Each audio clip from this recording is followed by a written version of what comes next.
je gauw naar dit verhaal. Een standbeeld van Tomke. Cornelia is met Tomke en Janne-Joe onderwijs naar het museum. Wat is eens een museum, Cornelia? Nou, dat is een groot gebouw dat ze al je mooie of oude dingen bewaren. Is dat mooi? Ik ga liever nieuwe dingen. Oh, ik vind het wel mooi. Oh, en jij ook wel, denk ik. Bij de ingang keep je een kaartje en dan maaien ze het museum in. Kom, geef het deze kant uit. Matje Jerresjen, wat een prachtige schilderijen hingen hier. Vind je die net mooi? Nou, haast hier ik wat is goed? Of filmpjes? Dat weet ik net. Misschien op een oorplakje. Maar ik wil eerst wat besjen. Janne-Joe vindt ik net zo volle onder schilderijen. Ze shot om haar hinnen. In een hoekje stiet een grote man met een helm op de holle. Hij had een groot zwut in de hand. Master Sjen, Tomke. Zo'n gekke man stiet daar. Dat is een ridder. Maar dat zwut in een vjochtje. Ridders die ben heel stoer en heel sterk. Die dwarren alles. Janne-Joe doet een stapje achteruit. Ze vindt het wat griezelig. Wat stiet er nou met de Sjen? Hij je net echt? Nee toch, Cornelia? Nee, hij is van steen. Het is een beeld. Een standbeeldje, zoks. Janne-Joe rent er heel voorzichtig in. Ze vielt met een vinger. Ja, van steen. Nep. Keust je dat? Maar toen moest er net aankomen, Janne-Joe. In een museum moest niet onrijtje. Oors wordt de oppasser lelk. Een oppasser? Het is toch geen dierentuin? Dat jitsa, man. Een suppost, zei ik wel. Maar Tomke jet het al net meer. Hij huppelt het verder. Inien bedenkt er een grapke. Als ik nog eens. Hij rent nog een eindje tro en dan gaat er bij de moren staan. Heel stil. Heel stil.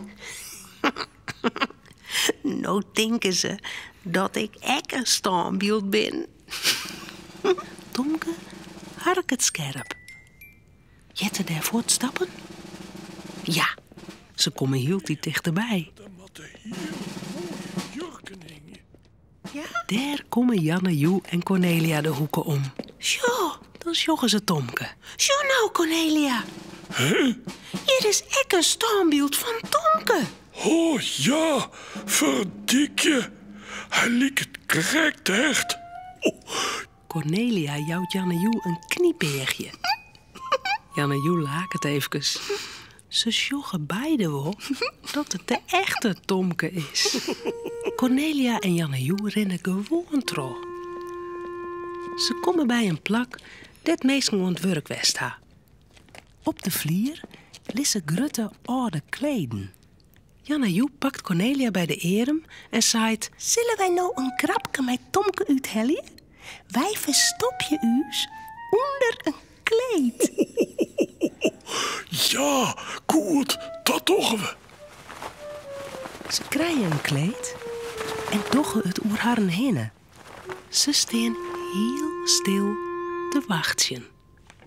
Tomke zil weer achter Janne-Joe en Cornelia aan. Maar We binnen Cornelia en Janne-Joe nou.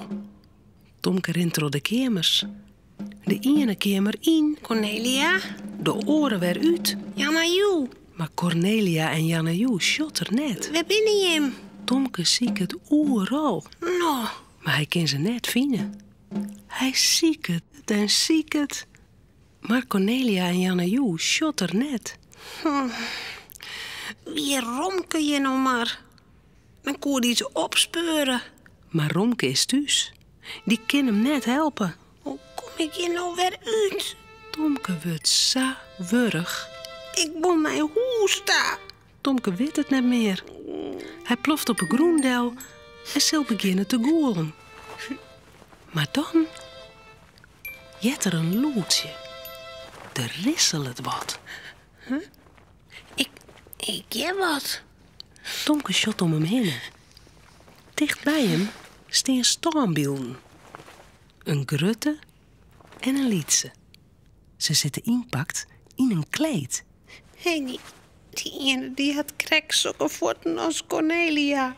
En die oren die... Nou, ze sokken schoon aan Janne Joe ek. Tomke gaat doorheen.